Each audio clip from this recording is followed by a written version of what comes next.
I am marching as speedily as I can. I'm hoping to get to a sand spa before it closes in an hour and a quarter. Will I make it? Do you care? Of course you don't.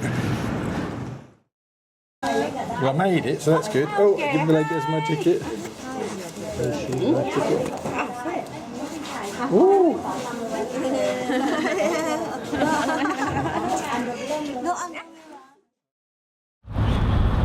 Here I am, I'm trundling along beside the seaside, drinking Skal. Skal is it's a proprietary milk-based pop. It's basically lemonade and milk. Try it. It's a unique hybrid, this. Unique hybrid. Take a sip and you'll find it so cool and refreshing. That's very cool and refreshing. Let me tell you about the sand bath. That was really interesting. So you lay in this pit that's dug for you, which is basically human shaped, good for you, and then you have a kimono on which they supply, and then you get buried in sand. Now if you've been buried in sand at the seaside, you probably know it comes in two forms: either powdery, so it blows everywhere, gets in your eyes, gets in the sandwiches, especially anything with mayonnaise in, or it's wet and cold and rather unpleasant. So this is not, this is moist, but it gets warm. You see, it's warm because of all the warm things under the round here that they have, and so it's quite peculiar. So once you've been covered and they pat you in and they make sure your feet and your head are all patted in, obviously your main head is sticking out, the bit above the neck, and then you just kind of feel very, very warm, and you're very aware of your breathing because each breath you're moving the sand up and down. Another thing is, if you get buried in sand at the seaside, I remember once my friend's kid did that to me, and she put too much on my belly, and my, you know, I thought I was going to die of getting squashed, but I didn't, as you can see. So the main thing is you get very, very warm. It is of course relaxing.